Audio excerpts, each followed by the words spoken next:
Unámonos todos en oración.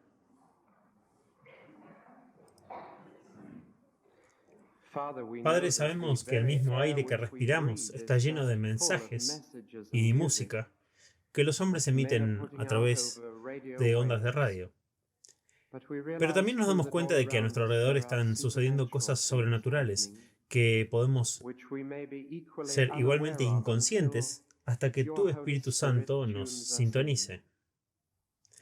Oramos para que podamos escuchar más que palabras humanas esta mañana. Oramos para que podamos escuchar tu voz hablándonos. Te pedimos que nos liberes de simplemente decir oraciones. Señor, enséñanos a orar. Te pedimos que al traer nuestra alabanza en canciones y al cantar sobre tu amor y tu gracia, esa alabanza no sea solo una actividad de nuestra mente, sino que surja de lo más profundo de nuestro corazón y alcance lo más alto del cielo. Oramos ahora, oh Dios, que todo lo que buscamos hacer en este día sea completamente real y completamente sincero, para que nuestra adoración sea en espíritu y en verdad, y sea aceptable ante tus ojos, oh Señor, nuestra fuerza y nuestro Redentor. Amén. Bueno, ahora me gustaría comenzar recapitulando lo que hablamos el domingo pasado por la mañana, para que podamos continuar con lo que estábamos discutiendo en ese momento. Pero estaría muy agradecido si un diácono pudiera traerme un vaso de agua. Tengo problemas de garganta hoy.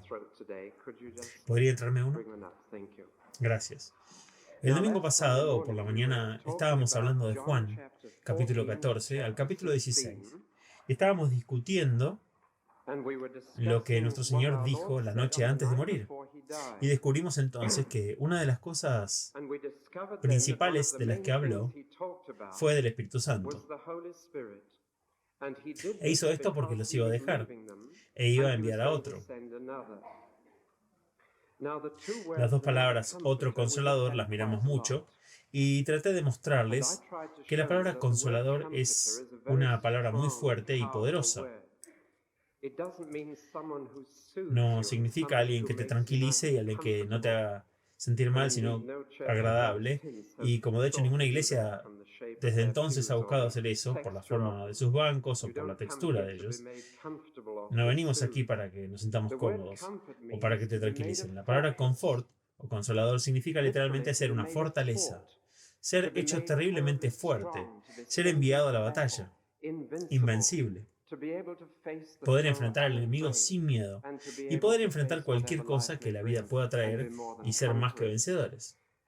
Pero la palabra paracleto, que fue la palabra que les presenté el domingo pasado y que de hecho han estado cantando en ese himno número 230, no sé si lo notaron, las dos veces que cantaron, sobre el paracleto. Esta palabra significa alguien a quien llamas para estar a tu lado, alguien que quieres tener contigo en la crisis, alguien que quieres que esté ahí, para que con él sientas que puedes enfrentar cualquier cosa. Entonces hablé de la palabra otro, y si alguien no se ha llevado mis himnarios, me temo que lo han hecho, así que no puedo volver a hacerlo esta mañana, pero si tuviera dos himnarios diferentes y estuviera diciendo aquí hay un himnario, aquí hay otro, este es azul, este es negro, usaría una palabra griega heteros que significa otro, de un tipo diferente.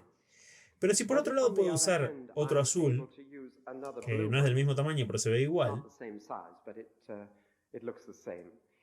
si yo digo que este es otro libro de himnos que es azul, como este de todos modos, yo usaría una palabra griega especial, alos, que significa otro exactamente del mismo tipo. Y cuando Jesús habló del Espíritu Santo, dijo, les enviaré otro confortador, alos, lo que significa otra persona como yo. Eso llevó al niño de una escuela a decir que el Espíritu Santo era el otro yo de Jesús, que es la mejor definición que he encontrado. Ahora, si lo hemos estado diciendo, lo que dijimos es correcto y el Espíritu Santo es otro fortalecedor, otro apoyo, otra persona que te gustaría tener contigo en la crisis, como Jesús, entonces siguen dos cosas que son muy importantes aquí. La primera, la personalidad del Espíritu Santo nunca, nunca, nunca hables del Espíritu Santo como eso. Me sorprende la frecuencia con la que se hace eso en oración o al hablar. Y la gente dice, danos eso. Nunca hagan eso. Si el Espíritu Santo es otro consolador como Jesús, el Espíritu Santo es una personalidad plena, es Él. Alguien que puede pensar, alguien que puede sentir, alguien que puede guiar a otro, alguien que puede enseñar, que puede llevar a alguien que puede hablar, alguien que puede entristecerse, alguien que puede enojarse, alguien que puede enfadarse, alguien que puede ser para ustedes todo lo que Jesús era. Es muy interesante que cuando vemos lo que llamamos una secta, que dicen tener la verdad y que dicen ser los únicos en tenerla, los testigos de Jehová, la ciencia cristiana, los mormones, los espiritistas, etc., descubrirán algo muy notable. Cada una de estas sectas se refiere al Espíritu Santo como eso, una especie de fuerza, una especie de atmósfera, una especie impersonal en medio del pueblo de Dios. Y de inmediato uno mira esto y ve que lo ha entendido todo mal. Ha entendido mal lo que dijo Jesús. Dijo, voy a orar al Padre y Él les dará otro consolador como yo. Y por lo tanto es una persona, alguien a quien puedes conocer, como conoces a alguien, una persona, alguien que puedes hablar. Discúlpenme. Con toda el agua que hay hoy, tener sed en el púlpito es inusual. Bueno, esto es lo primero que sigue de la palabra otro, la personalidad del Espíritu Santo. Él. Ahora ven la diferencia entre decir estas dos cosas. Si alguien se va de un servicio a una reunión y dice que hubo un espíritu agradable en la reunión, invariablemente deletrearán espíritu con una E minúscula y no dirán el espíritu. Y no dirán él. Simplemente dirán un espíritu. Había un espíritu agradable o un buen espíritu. Pero alguien que se aleja de un servicio o una reunión en la que el Espíritu Santo estuvo presente, hablarán de manera diferente. Dirán, ¿no estaba el Espíritu allí esta mañana? ¿No estuvo Él ahí esta mañana? ¿No nos ayudó a adorar? ¿No nos dijo cosas nuevas? La verdad, así hablarían si entienden al Espíritu Santo. Lo otro que sigue, si el Espíritu Santo es otro consolador como Jesús, no solo es su personalidad, sino su deidad. Debe ser Dios. Sabemos que Jesús era Dios. Le llevó a la gente 3 años darse cuenta de esto. Pero fue un escéptico científico muy dudoso quien le dijo a Jesús, a un hombre con quien vivió durante 3 años, mi Señor y mi Dios.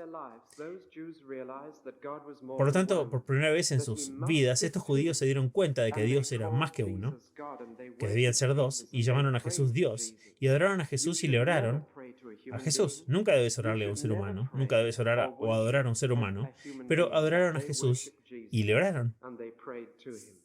Pero el tercer paso al que llegaron,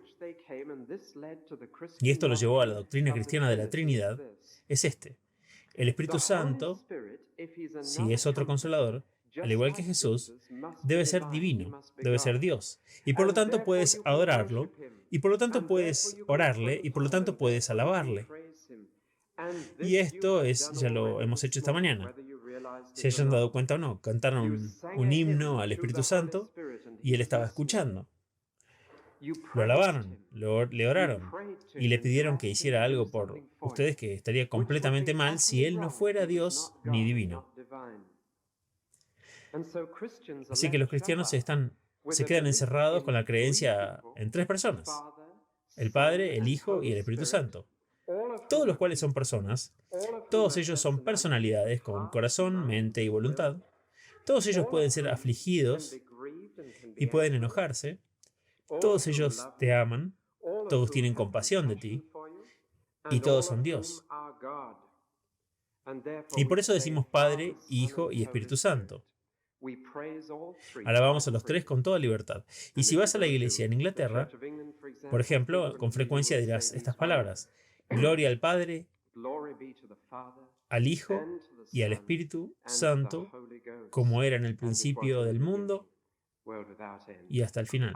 Amén. Esto es lo que dice por los tres. Todo esto es a modo de introducción al tema de esta mañana, porque ahora quiero volver al Evangelio de Juan, y si tienen su Biblia, abran en los capítulos 14 al 16 de Juan. Nuestro Señor va a morir dentro de 24 horas, dentro de las próximas 24 horas. Lo que un hombre dice en su último día de vida suele ser significativo y bastante memorable. En estos capítulos tenemos el discurso más largo registrado de las palabras de nuestro Señor en toda la Biblia. No sé si se dan cuenta, pero en todo el Nuevo Testamento tenemos unas 6 horas de las enseñanzas de nuestro Señor. El Hijo de Dios debe haber dicho muchas cosas maravillosas, y si todas hubieran sido escritas, el mundo no podría contener los libros. Solo tenemos 6 horas y podrían sentarse y leer en voz alta todo lo que nuestro Señor dijo en 6 horas. Si no me creen, inténtenlo. Sería algo muy útil para ustedes y un ejercicio muy saludable. Pero en esas 6 horas, el discurso más largo que tenemos es este, el de la noche antes de su muerte. Incluso es más largo que el Sermón del Monte, que es el segundo más largo. Y si realmente quieren la enseñanza de Jesús, tienen que ir a estos capítulos. La gente a veces me dice que si todos vivieran a la altura del Sermón del Monte, esto sería todo lo que necesitaríamos. Estoy totalmente de acuerdo. Solo que todavía no he conocido a nadie que pueda vivir el Sermón de la Montaña. Esa es la única dificultad. ¿Cómo vamos a vivir a la altura de los estándares del Sermón del Monte que Jesús presentó ante nosotros? La respuesta está en el último sermón que predicó. Si el Sermón del Monte es el primer sermón registrado, entonces este es el último sermón registrado.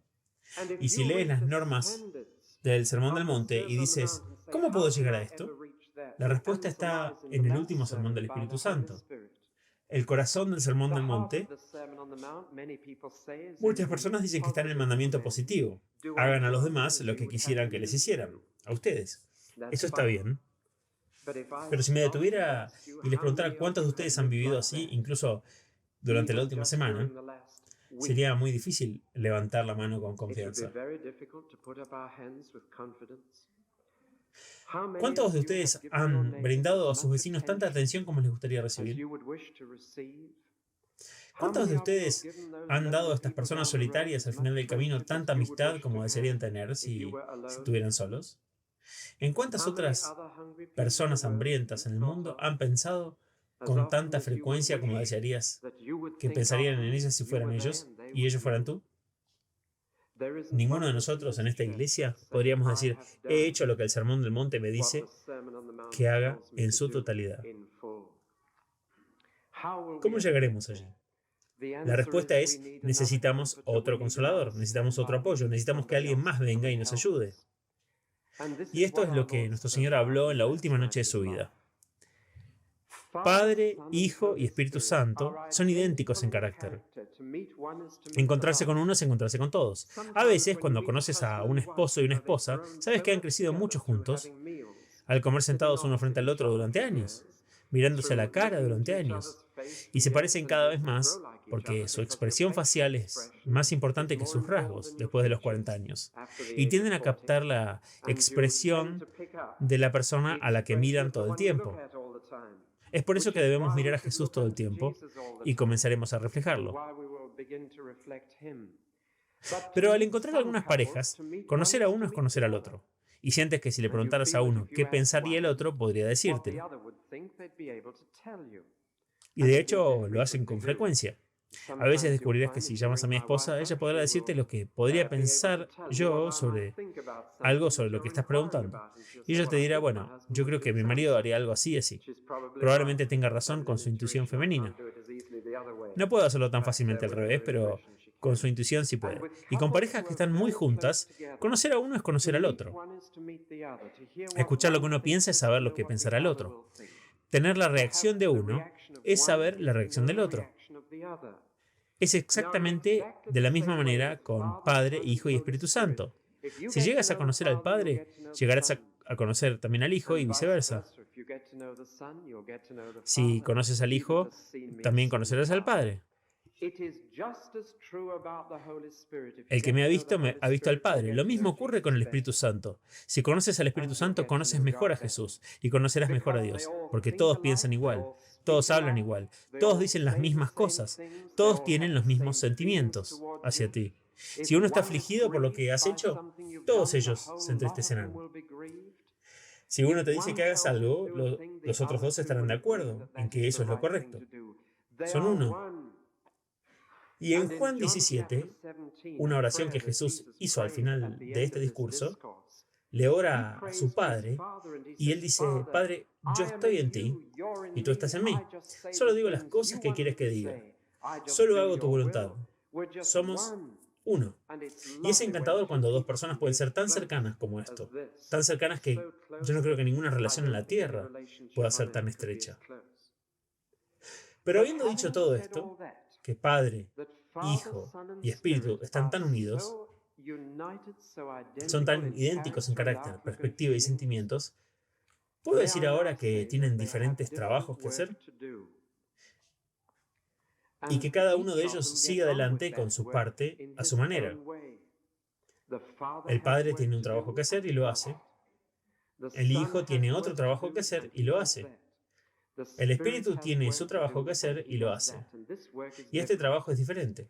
Creo que les he dicho antes de los tres hombres caminando por la calle y los tres señalan una casa, la misma, y dicen, esa es mi casa. Y los tres tenían razón, de diferentes maneras. Porque el primer hombre era el hombre que era el arquitecto y constructor, y él la construyó. El segundo hombre fue el hombre que se la compró al constructor, y él se convirtió en el propietario. Y el tercer hombre era el inquilino que vivía en esa casa y pagaba el alquiler. Y los tres tenían razón al decir que esa era su casa. Pero concerniente a la casa, cada uno de ellos tenía una función diferente, un tipo de trabajo diferente que hacer. Uno la hizo, otro la compró, uno vivió en ella y en un nivel muy simple se puede decir que estas tres son las funciones de las personas de la divinidad. El Padre te hizo, Él hizo el universo y todavía lo dirige. El Hijo te compró con un precio terrible, pero Él te compró. Y el Espíritu Santo vive en ti. Y Él es el inquilino. Y todos miran a cada uno de los hijos de Dios y dicen, Él es mío, ella es mía. Y es correcto. Pero podemos ir un poco más lejos que eso. Se puede tomar en relación con un testamento. Cuando alguien muere y deja un testamento, ciertas cosas deben suceder. Y se puede decir que Dios Padre fue quien originalmente pensó en hacer el testamento. Dios Hijo fue quien murió para hacerlo efectivo. Y por mucho que te haya dejado tu tío rico en Estados Unidos, no recibirás ni un centavo hasta que él muera. Y Dios el Hijo fue quien murió para hacerlo efectivo.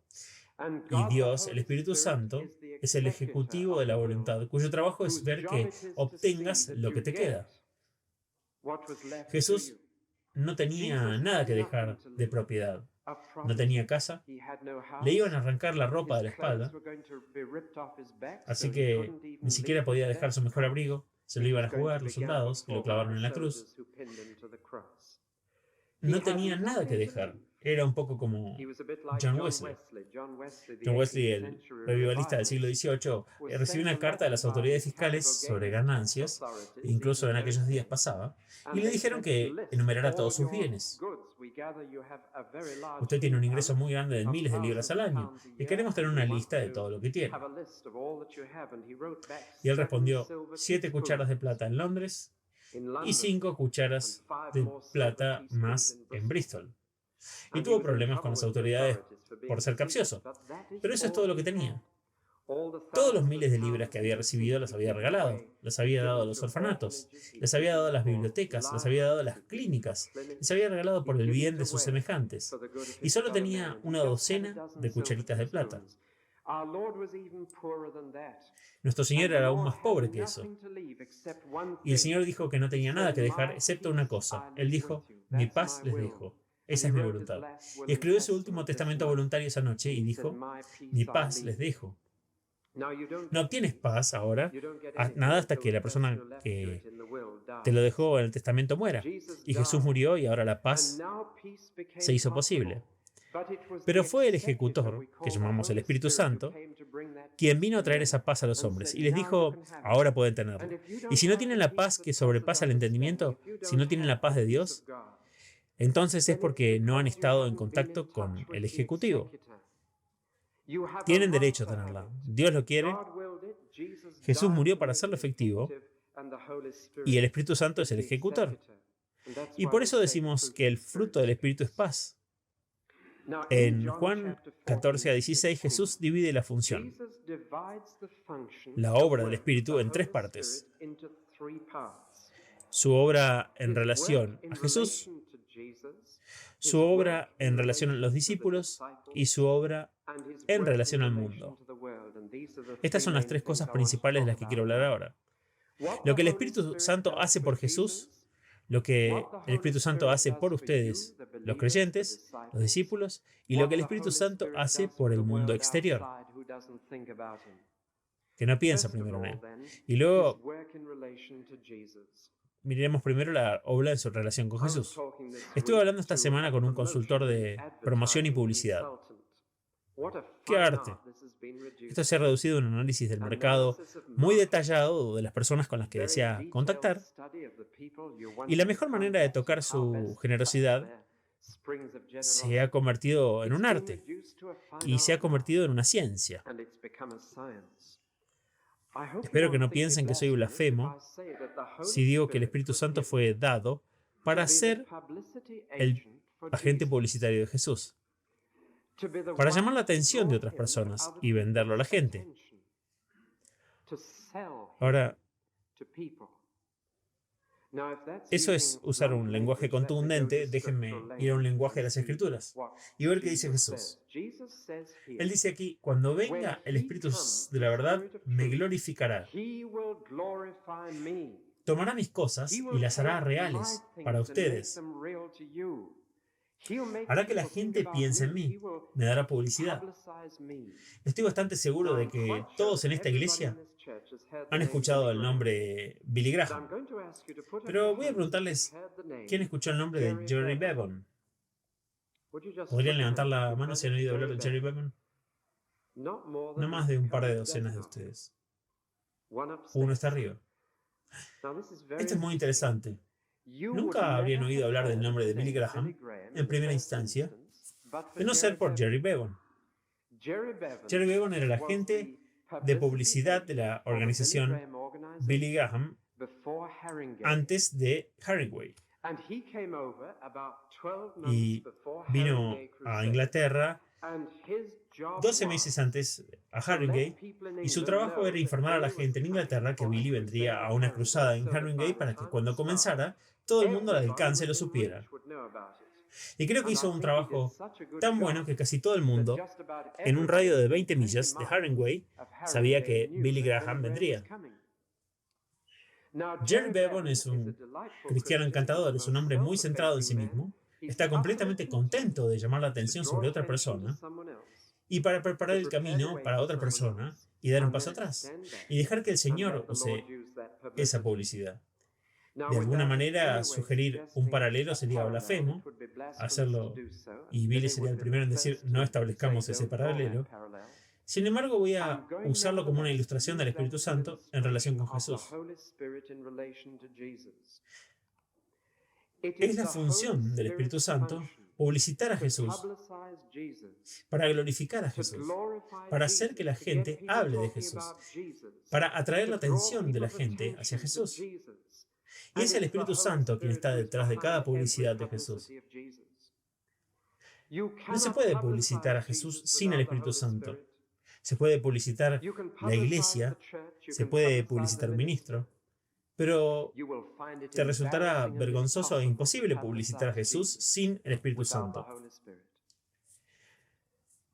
Podrás hablar de la iglesia bautista Commercial Road o incluso de este hombre gracioso en el púlpito, pero intenta hablar de Jesús sin el agente publicitario, sin el Espíritu Santo. Saco algo más de esto. Él glorificará a Jesús. Una de las marcas de estar lleno del Espíritu Santo no es que hables del Espíritu Santo. Hablarás mucho más de Jesús. Y lo he notado una y otra vez. Cuando la gente se llena del Espíritu, empiezan a usar solos este nombre, Jesús, mucho más frecuentemente, mucho más abiertamente, mucho más francamente. Y no dicen Jesucristo. Y no dicen el Señor Jesucristo. Simplemente dicen Jesús. Mucho más. Y es porque el Espíritu Santo en ellos ahora los convirtió en agentes publicitarios para Jesús. Por eso, para que este nombre esté en boca de todos y este nombre sea ampliamente conocido y todos sepan que Jesús vendrá un día y se está preparando para él. No encontrarán esto fuera del Espíritu Santo. Nunca escucharán a la gente decir que Jesús viene, excepto a través del Espíritu Santo. Es algo de lo que no hablas hasta que estás siendo parte de este agente publicitario. Él me glorificará y los que hablan mucho acerca de ser llenos del Espíritu Santo, a veces se puede negar que están por el mismo hecho de que no están hablando de la persona adecuada. A veces las iglesias se han dividido sobre el Espíritu Santo. Esto es una tragedia cuando sucede. Y me han preguntado más de una vez de ir a una iglesia así como una especie de consultor para tratar de ayudarlos a superar los problemas. Y primero que nada me comuniqué con aquellos dentro de la iglesia que decían estar llenos del Espíritu Santo. Y les dije con toda franqueza, ¿de quién han estado hablando en las reuniones? ¿La segunda o la tercera persona de la Trinidad? ¿Han estado hablando de Jesús o del Espíritu Santo? Invariablemente, cuando han surgido problemas, es porque han estado hablando del Espíritu Santo en lugar de Jesús. Y he dicho que nadie en una iglesia puede objetar que alguien hable más acerca de Jesús. Así que usen el poder del Espíritu Santo para dar a conocer a Jesús. Eso es lo que se le dio para que hagan. Él es una persona de la Trinidad más orientada hacia afuera. No quiere que hablen de Él, quiere que hablen de Jesús. Así que esta es la primera obra del Espíritu Santo en Juan 14:16. Tomará mis palabras, mis cosas, y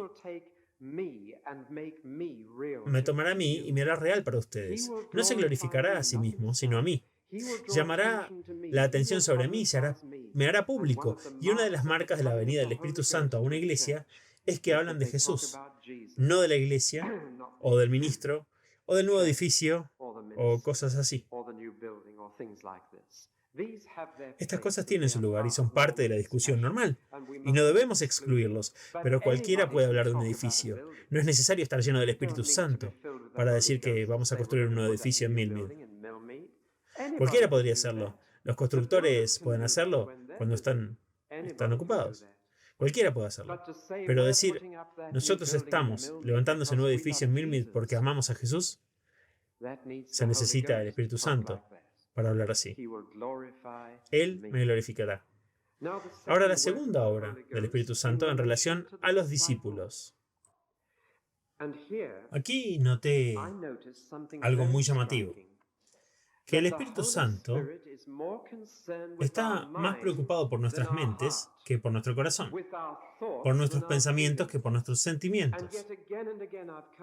Y una y otra vez me he topado con personas que piensan que estar lleno del Espíritu Santo es principalmente una experiencia emocional o extática que te proporciona maravillosos sentimientos burbujeantes en tu interior. Así me lo describió una joven, o al menos ella todavía estaba buscando y dijo, ¿cómo sabré cuando esté llena del Espíritu Santo? ¿Tendré una agradable sensación burbujeante dentro de mí? Bueno, eso bien puede venir. Pero Jesús nunca lo prometió y no me preocuparía si no viniera. El Espíritu Santo está mucho más preocupado de que pensemos bien, de que nos sintamos bien. Eso es algo muy importante. Y una y otra vez en Juan 14:16 esto sale a la luz. 3 veces en Juan 14:17, capítulo 15, versículo 26 y capítulo 16, versículo 3, como el Espíritu de verdad. Y la verdad es lo que tu mente entiende. La verdad es lo que piensas. La verdad es lo que es real. Y lo que es verdadero y correcto. Y Él es llamado el Espíritu de verdad, porque cuando llega un hombre, ese hombre sabe lo que es verdad, lo que es correcto. El mundo en el que vivimos es un mundo lleno de mentiras que pueden parecer una declaración fuerte, pero está lleno de mentiras. Mentiras sobre Dios, mentiras sobre los hombres, mentiras sobre el mundo en el que vivimos, mentiras sobre el pasado, mentiras sobre el futuro. Hay artículos que aparecen en nuestra prensa y en nuestras pantallas de televisión. Están apareciendo cosas sobre Jesús que son mentiras. El programa Hijo del Hombre en la televisión de la BBC es una mentira sobre Jesús. No es cierto. Él no es así. No es un campesino torpe, es el Hijo de Dios. Y no está muerto, resucitó de entre los muertos. Y estamos viviendo en un mundo lleno de mentiras sobre Jesús y sobre Dios. Hay una mentira circulando por ahí que Dios no castigará el pecado. Eso es mentira, no es verdad. Ahora el Espíritu de verdad, cuando viene un creyente, el Espíritu de la verdad trae la verdad. El hombre sabe cómo es Dios realmente. El hombre sabe cómo es realmente Jesús. El hombre sabe eso, que Dios debe castigar el pecado, pero también sabrá que Dios perdona el pecado y que es un Dios de misericordia, además de justicia. Sabrá la verdad sobre sí mismo. Y no somos muchos a los que nos guste eso. Poder saber lo que somos realmente a los ojos de Dios. Es algo devastador. Pero conocerse a uno mismo, decían los antiguos griegos, es el comienzo de la sabiduría. Por eso, en un mundo lleno de mentiras, el Espíritu viene como el Espíritu de la verdad y dice, les diré lo que es verdad. Lo llevaré a toda la verdad. Cuando Jesús estuvo en la tierra, solo pudo presentarles a sus discípulos un poco de la verdad. Había muchas cosas que no podían entender en esa etapa. Había muchas cosas que no podían creer y por eso dijo, tengo muchas más cosas que me encantaría haberles dicho, pero no puedo decírselas ahora. No las entenderían de todos modos. Pero cuando venga el Espíritu de la verdad, los guiará a toda la verdad. Toda la verdad. La verdad sobre el pasado. Él traerá todo lo que les dije a su memoria. He escuchado eruditos que dijeron que estos libros fueron escritos 10, 20, 30, 40 años después. ¿Cómo sabemos que recordaron lo que Jesús dijo con exactitud? La respuesta es muy simple. El Espíritu de verdad traerá a su memoria todo lo que les he dicho. Verdad sobre el presente. Verdad sobre el futuro. ¿Cómo sabemos cómo va a terminar el mundo? ¿Cómo sabemos qué va a pasar en el fin de la historia? ¿Cómo sabemos el futuro? ¿Consultamos un horóscopo? ¿Miramos la bola de cristal? ¿Escuchamos expertos políticos? ¿Cómo sabemos la respuesta? El Espíritu es de la verdad, lo muestra todo. Y tenemos escrito en esta Biblia una cuenta del futuro con todo lo que necesitamos saber sobre el fin del mundo y el comienzo de uno nuevo. Y fue el Espíritu de verdad, el Espíritu Santo, quien hizo esto. Jesús dijo, el Espíritu de verdad te traerá la verdad presente, la verdad pasada y la verdad futura. Los evangelios son la verdad pasada, traída a su memoria. Las epístolas son la verdad presente para ellos en su vida de iglesia y el libro de Apocalipsis es la verdad futura. Y eso lo cubre bastante bien. Y ese es el Nuevo Testamento, que es toda la verdad sobre el pasado, el presente y el futuro de Jesús. Y el Espíritu de la verdad creó este libro. No es la producción de un grupo de hombres que pensaron que escribirían sus pensamientos. Es la producción del Espíritu Santo. Y es por eso que todo es verdad. Esa es su función en relación con el creyente. En relación con Jesús, él publicita, glorifica a Jesús en relación con el creyente Él es el maestro. No me importa con qué frecuencia vienes a esta iglesia, con qué frecuencia te hablo o por cuánto tiempo les hablo. No puedo enseñarles nada acerca de Dios. Nada. Solo el Espíritu Santo puede hacerlo. De lo contrario, entre aquí y la parada del autobús, olvidarán lo que he dicho. A menos que el Espíritu Santo les enseñe los domingos por la mañana, estoy perdiendo el tiempo. No puedo convencerlos de que algo es verdad. Pueden decir, bueno, es tu opinión, tengo derecho a la mía. No puedo convencerlos. Y yo estoy aquí no estoy para convencerlos. Pero hay un mejor maestro que yo. Ese es el Espíritu. Se dice de Jesús que es el mejor maestro que jamás haya existido. El mejor maestro de todos sus métodos. Su enfoque. ¿Saben? Leí un libro recientemente sobre el método educativo moderno, lo último en cómo enseñar a los niños hoy en día. Y cuando leí ese libro dije, no hay nada nuevo en este libro. Encontrarás todo lo que este libro dice en los evangelios. Hazlo visual. Comienza con algo en su experiencia. Construye sobre eso. Si uno pasa por la teoría educativa moderna, todo lo que es bueno en ella lo encontrarán en la historia del Evangelio. Jesús usó el método. No solo el alfabeto de enseñanza inicial con esos 40 caracteres bastante extraños, pero yo predeciría que estos en 10 años van a desaparecer. Según creo, en algunas escuelas ya está desapareciendo. Todo lo que es una visión duradera de la teoría educativa adecuada, encontrarán que se puede ilustrar de las lecciones del ministerio de Jesús. Lecciones objetivas. Él siempre estaba haciendo eso. Entonces, lo que voy a decir es esto. Si el Espíritu Santo es otro consolador como Jesús, ustedes esperarían que fuera un gran maestro. Ahora voy a contarles de un joven que está construyendo autopistas en las Midlands.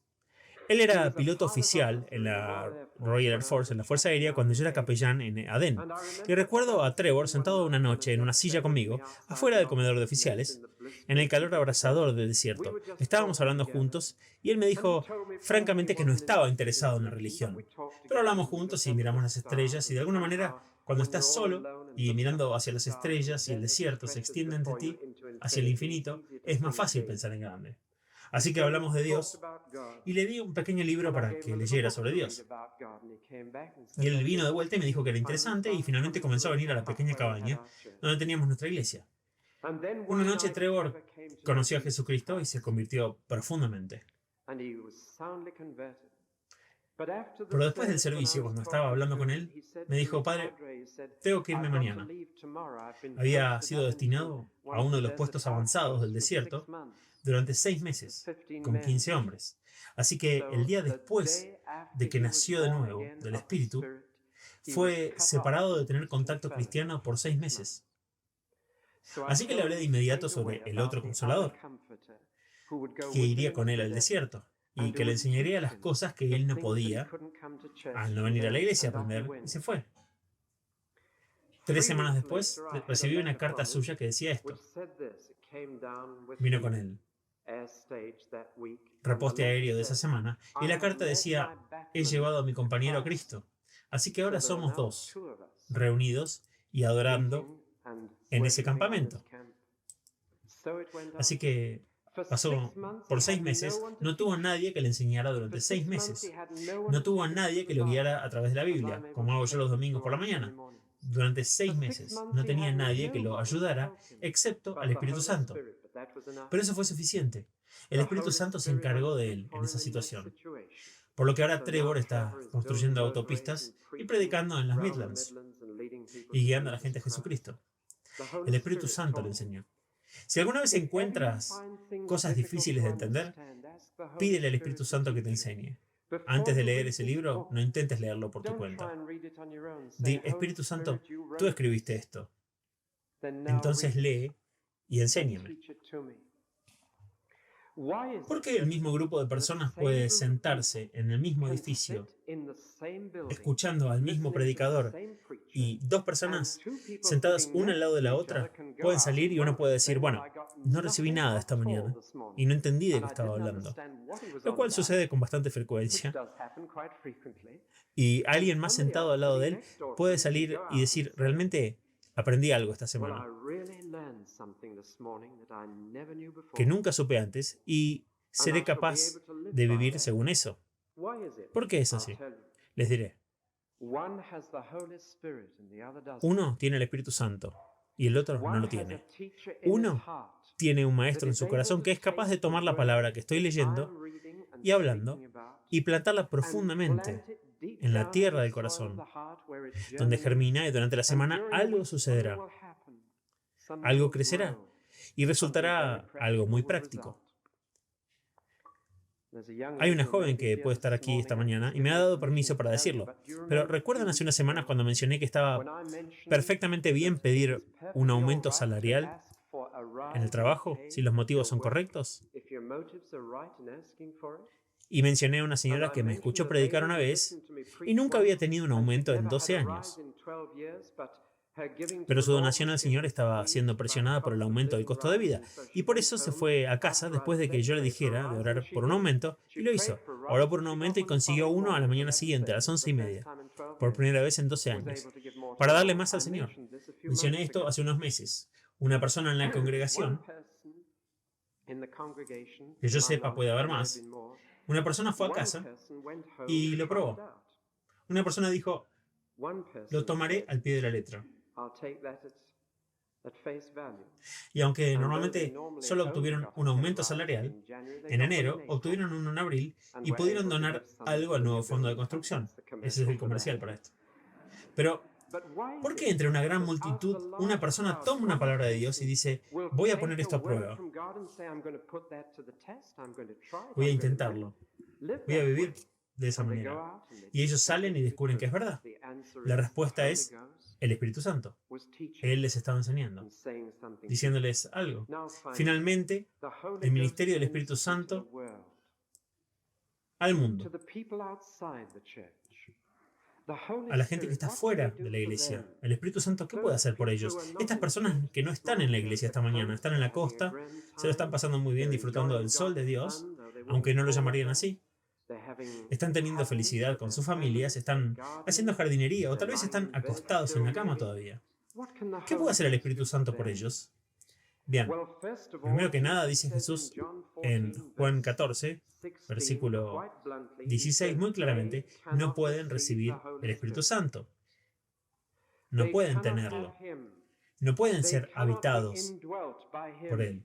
No pueden tener este consolador. No pueden tener este fortalecimiento. No pueden tener esta experiencia de fortaleza. No pueden tenerlo. No pueden recibirlo. Es simple. Y la tragedia es que estas personas cuando llegan a la crisis, cuando se encuentran en el calor de la misma, deben enfrentar eso solos, sin el bendito consolador que los apoye.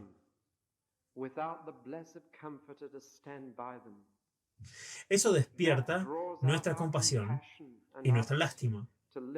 Vivir sin el Espíritu Santo debe ser miserable. ¿Pero qué puede hacer por ellos? El versículo 8 del capítulo 16 es el versículo clave ahora. Y cuando venga, convencerá al mundo del pecado, de la justicia y del juicio. Del pecado porque no creen en mí. De justicia porque voy al Padre y no me verán más. Y de juicio porque el gobernante de este mundo es juzgado. Si alguna vez íbamos a necesitar el Espíritu Santo para entender la palabra de Dios, sería ahora. Ahora. Necesitaremos su enseñanza. Hay tres cosas que son verdad, de las cuales nunca convencerás a nadie de verdad sin el Espíritu Santo. Pecado, justicia y juicio. Analicemos eso. Puedes convencer a la gente del vicio y del crimen, pero no de pecado. Puedes convencerlos del vicio si tienen vicios, puedes convencerlos del crimen si han violado las leyes, pero convencerlos del pecado es imposible. Lo intentamos. Yo lo he intentado. Le hemos dicho a alguien, eres un pecador. nos han abofeteado o nos han dado la espalda o han dicho, nunca le hice ningún daño a nadie en mi vida. Me gustaría decir que encontré que lo mejor que puedo decirle a una persona que me dice eso es, nunca le he hecho ningún daño a nadie, es decirle, ojalá yo pudiera decir lo mismo. Y eso es cierto. Ningún cristiano podría decir eso, porque ha sido convencido del pecado. Ahora, ¿cuál es la diferencia? Bueno, el vicio es lo que haces contra ti mismo. El crimen es por lo que haces contra otros. Pecar es lo que has hecho contra Dios. Y es sorprendente que personas sin vicios y sin crímenes en su vida, y eso es posible, no se den cuenta de que eso no significa que no sean pecadores. Pueden ser completamente respetables, completamente buenos viviendo, gente decente y trabajadora, y sin embargo son pecadores ante los ojos de Dios. ¿Por qué? ¿Saben cuál es el peor pecado de todos? ¿El asesinato? ¿El adulterio? ¿Cuál creen que es el peor pecado? ¿El consumo de drogas? ¿Creen que esa es la forma que algunas personas hablan? ¿Cuál es el peor pecado? Ellos no creen en mí. ¿Saben lo peor que puedes hacer? Es no creer en Jesús. Es arrojarle el amor de Dios a la cara y decir, Dios, realmente no me importa. Dios, ¿enviaste a tu Hijo? Y no me importa. Puedo vivir sin Él. No creer en mí. Ese es el pecado más grande de todos. Y pensar en los millones de Inglaterra que han oído hablar de Jesús y que no creen en Él. Nunca convencerás a nadie de que es pecado. Eso. Nunca convencerás a tus buenos vecinos que son tan amables contigo cuando estás en problemas, que es bastante difícil convencerse a uno mismo de pecado a veces, ¿no? Solo el Espíritu Santo puede convencer a ese vecino tan agradable que es un pecador que necesita un Salvador. Y solo el Espíritu Santo puede convencerlo. El pecado es lo primero de lo que una persona necesita estar convencida si va a venir el Salvador. ¿Qué consuelo puede traer un Salvador a aquellos que nunca sintieron su aflicción? Dice el himno. Y si no crees que eres un pecador, nunca creerás en un Salvador, porque no lo necesitas. Si no te duelen los dientes, no necesitas ir al dentista. No tienes ningún dolor y ningún síntoma, no irás al médico. Y si no crees que tienes ningún pecado, no tendrás que ir a Jesús. La segunda cosa que tienes que ser convencido es de justicia, que existe algo llamado bondad perfecta y que es por ese estándar que tu pecado aparecerá en su forma más clara. Nuevamente, intentas convencer a una persona de que existe tal cosa como la bondad absoluta. Estuve en un grupo de un hogar recientemente, algunos de ustedes también estuvieron ahí, y así que recordarán, cuando un hombre presentó muy seriamente la teoría de que Dios no era perfecto, que tenía sus defectos, como todos los demás. Eso es una blasfemia y ciertamente una responsabilidad ante Dios. ¿Cómo pueden convencer a la gente que existe el bien perfecto? Por eso la gente dice, y recuerdo un peluquero que me dijo eso mientras charlábamos, me dijo, nadie es perfecto. Nadie es perfecto. Ah, pero hay alguien perfecto. Sí que lo hay. Y no es solo un Dios en el cielo que es perfecto. Hubo una vez un hombre en la tierra que era absolutamente perfecto y que fue aceptado por Dios en el cielo. De justicia porque voy al Padre. Él me aceptó. Y cuando has convencido a un hombre de que es pecador y que Jesús era perfectamente justo, entonces sigue algo más. La tercera cosa, ¿qué sucede cuando la maldad se encuentra con la bondad perfecta? ¿Qué sucede cuando el pecado se enfrenta cara a cara con la justicia? La respuesta es juicio. Si alguna vez intentaste convencer a una persona de que un día se presentará desnuda ante Dios y responderá por cada palabra ociosa que haya pronunciado, cada pensamiento que haya tenido y cada sentimiento que haya pasado por su mente, ¿trataron de convencer a alguien de que va a ser juzgado por toda su vida y que las cosas que ha olvidado durante años volverán a él? Si alguna vez intentan convencer a alguien de que esto es cierto, no lo lograrán. La gente de hoy no cree que hay un juicio, no creen en el infierno, no creen en nada de eso. ¿Cómo los convencemos? La respuesta es el Espíritu Santo. El Espíritu Santo, cuando venga, convencerá al mundo, no a la iglesia, al mundo del pecado, y la justicia y el juicio. Y cuando un hombre está convencido de estas tres cosas, está maduro para el Evangelio. ¿Está listo para el Salvador? Quiere saber, ¿cómo puedo escapar? ¿Cómo puedo salir de este terrible dilema? Soy un mal hombre. Dios es un Dios perfectamente bueno y cuando lo encuentre cara a cara tendré que huir de Él. ¿Cómo puedo salir de esto? Bueno, simplemente están listos para decirles, Jesús murió por ti. Jesús murió para que pudieras ser perdonado. Murió para hacerte bueno, para que finalmente puedas ir al cielo, salvado por su preciosa sangre. Ahí es cuando llega el Evangelio. Y a veces pienso que en la iglesia tenemos personas medio convertidas, que nunca han estado convencidas del pecado, nunca han estado convencidas de la justicia, nunca han estado convencidas del juicio. Y por lo tanto, nunca aman realmente al Salvador como podrían. Pero cuando llega el día en tu vida cuando tiemblas y dices, oh Dios, no puedo enfrentarte, no puedo enfrentar el juicio, no estoy listo, no soy bueno, soy un pecador. Entonces Dios baja tan tierno y te levanta. Y a través de Jesucristo salva. Vamos a estar bautizando personas esta noche en este agua, porque en algún momento de sus vidas el Espíritu Santo los convenció de estas tres cosas y los convenció de que Jesús puede lavar todo pecado, para que un día estemos limpios y puros ante los ojos de Dios, ante ese gran día. Oremos.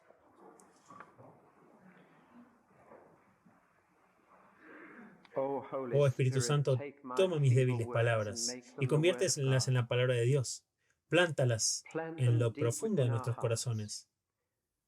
Te agradecemos por tu ministerio de enseñanza, glorificando al Señor Jesús, presentándonos toda la verdad, convenciendo a las personas que nunca pensaron que eran pecadores de que lo son y que deben medirse a sí mismos, no por las imperfecciones de los demás, sino por la justicia de Jesús, la bondad absoluta de nuestro Señor y del juicio venidero.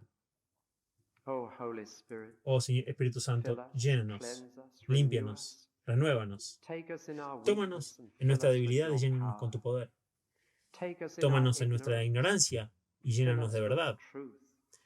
Tómanos en nuestro pecado y haz que Jesús sea real para nosotros como nuestro Salvador, por el amor de su nombre.